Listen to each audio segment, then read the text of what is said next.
See, the moment I take that pen and I put my vision on paper, it becomes law in my life. I don't care what you think. I don't care what they say. I don't care how impossible it looks. Once it's written, it's mine. People will laugh. People will doubt. People will try to shrink it down so it fits inside their small imagination.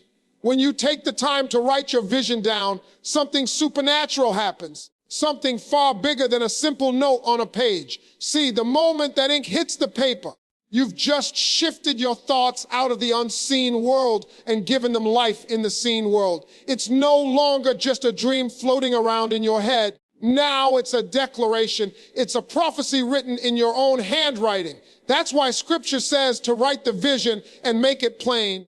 Because when it's written, it becomes evidence that you're expecting something greater than your current condition.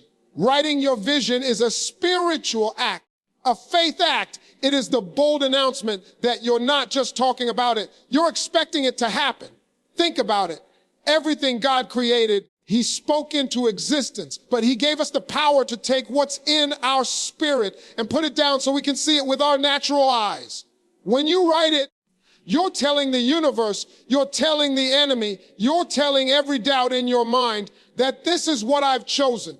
This is what I believe, and this is where I'm going. You can't shake me. You can't move me because I have a written reminder of what belongs to me. A written vision is a covenant between your faith and your future. It's you saying, Lord, I trust you enough to declare it before I even touch it.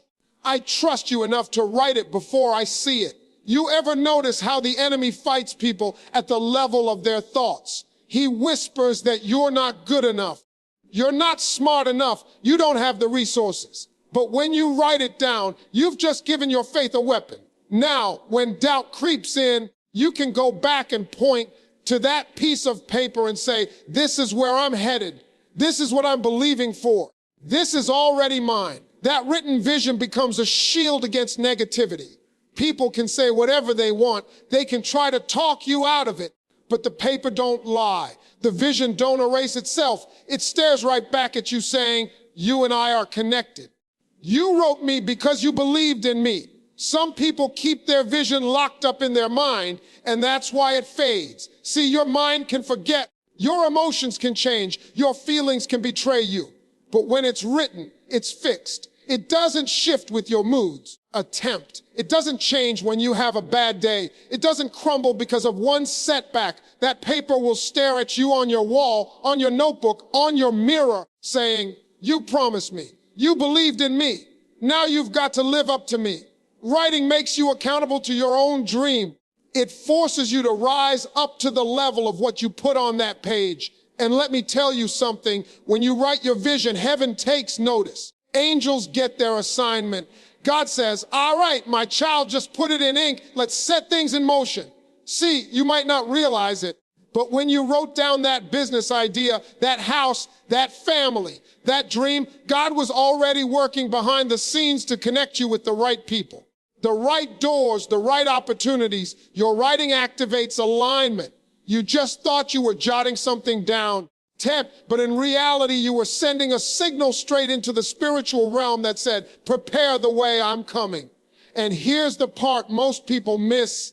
Writing your vision down is also a form of worship because you're saying, Lord, I believe you enough to write down what you whispered into my spirit. It's telling God, I'm serious about this thing. I'm not just daydreaming. I believe you gave me this idea and I'm going to honor it by putting it into words. Writing becomes a testimony of your faith. That's why years later, when the vision comes to pass, you can go back to that old paper, hold it up and say, look what God has done. I wrote it when I had nothing. And He made it real when I had no clue how it could happen. Every successful person you've ever admired had a vision. But the difference between them and those who just talk is that they wrote it. They wrote it when nobody believed in them. They wrote it when they didn't have the money, the connections, the education. They wrote it when people laughed at them.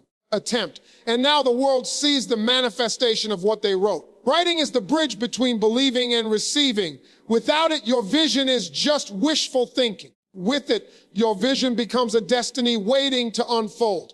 So when you write your vision down, Understand the power you're holding in your hand. You are creating a map for your life, a compass to guide your steps. Even if you wander, even if you fall, that paper will remind you where you're headed.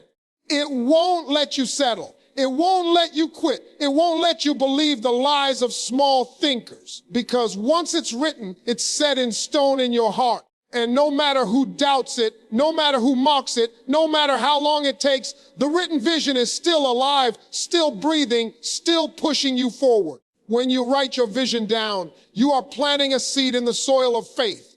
And just like a seed, it might be buried for a while.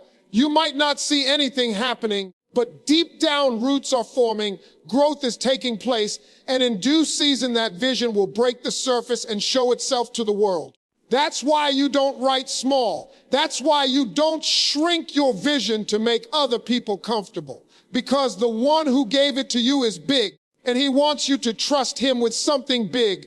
Writing little dreams doesn't honor a big God. Write the big stuff. Write the stuff that scares you. Write the stuff that makes you nervous. Because if you can do it all by yourself, it ain't vision, it's just a plan. So understand, once you take the time to write that vision down, it is no longer just an idea. It's your declaration. It's your faith in ink. It's your destiny spelled out in black and white. It's your bold announcement to the world and to heaven that you are ready, you are serious, and you are unstoppable.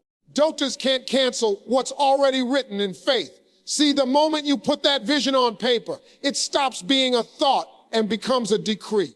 People will roll their eyes, they'll shake their heads, they'll remind you of everything you don't have and everything you've failed at. But what they don't understand is that faith don't need their approval. Faith don't need a committee. Faith don't ask for permission. When you write it, you've already sealed it with belief, and that belief is stronger than the noise of the crowd. Think about Joseph in the Bible. He had a dream, and the very people closest to him mocked it, doubted it, even tried to destroy him because of it. But did their doubt stop the dream? No, because what God sets in motion, no man can cancel. Your doubters become proof that you're carrying something bigger than yourself. Their resistance is confirmation that your vision has weight. The enemy doesn't fight empty vessels. He only fights those who are carrying something valuable. So when people doubt you, don't get discouraged, get excited, because it means your vision is too great for small minds to comprehend. The danger is when you let their doubt seep into your spirit. That's why you've got to guard your written vision like a treasure. Post it where you can see it. Read it every morning, declare it out loud, because that's your reminder that what's on the page is more powerful than what's in their mouths. Doubt is temporary noise, but faith is eternal truth. And once your faith has spoken, once your hand has written it, nobody's opinion has the authority to erase it. Their doubt cannot cancel your destiny. Their ladder cannot undo your labor. Their rejection cannot stop your resurrection. Because what is written in faith becomes a contract between you and God don't break contracts. That's why you can smile when they whisper. You can stand tall when they mock, because you know the ink on your paper carries more power than the words from their lips. Once it's written, once it's believed, it's already done in the spirit. The doubters will watch, but they cannot cancel. A vision on paper is a contract between you and your destiny. The very act of writing it down is you stepping into agreement with the future God already prepared for you. See, destiny isn't random. It's not something that just happens by accident. Destiny is designed, and when you write your vision, you're signing your name on the dotted line saying, 10, I accept what was made for me. That paper becomes evidence that you've aligned yourself with something greater than your circumstances, greater than your past attempt, greater than the voices telling you to settle. Think about a contract in the natural world. Once it's signed, it's binding. It doesn't matter how people feel about it. It doesn't matter if somebody else disagrees. That contract is sealed. When you put your vision on paper, it's no longer just a hope. It becomes legally binding in the spirit. That's why it's so powerful. You can't treat it like a casual note or a passing idea. It's your future calling you to accountability. Every time you look at it, you're reminded of what you agreed to. You agreed not to quit. You agreed not to shrink back. You agreed to walk toward it no matter how long it takes. This contract isn't between you and other people. It's between you and your Creator. Nobody else has to sign it. Nobody else has to approve it. That's why you can't let somebody else's disbelief or jealousy make you tear it up. They didn't give you the vision, so they don't get to cancel the contract attempt. And once you've written it, you've told heaven you're ready to honor it. Angels move, doors open, opportunities align, because you've put your signature on the future. Understand this, a contract also comes with terms. That vision will demand sacrifice. It will demand discipline. It will demand faith even when you don't feel like believing. But just like any good contract, if you fulfill your part, the other side is guaranteed. And the other side of this contract is blessing, increase, breakthrough, and destiny fulfilled. That's why you can't play with it, because your vision isn't just ink on a page attempt. It's the binding agreement between who you are right now and who you were created to be. When you write your vision on paper, you are doing far more than jotting down an idea or scribbling out a dream. You are entering into a covenant with your own destiny.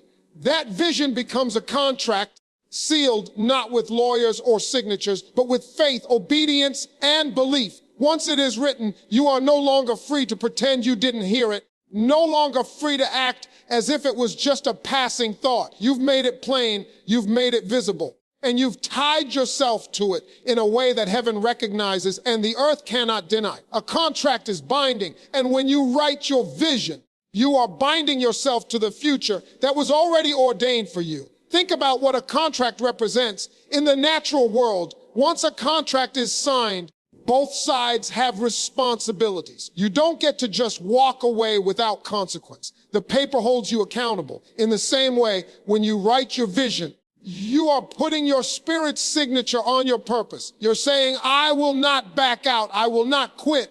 I will not deny this dream even when it's hard. Attempt, even when it looks impossible. You're giving heaven the evidence that you are serious, and heaven responds by aligning resources, people, and opportunities to keep its end of the agreement. That's why writing a vision is not something to be done casually. It's not a wish list. It's not something you scribbled just to feel good. It is sacred and spiritual. It is you saying, I accept the call on my life.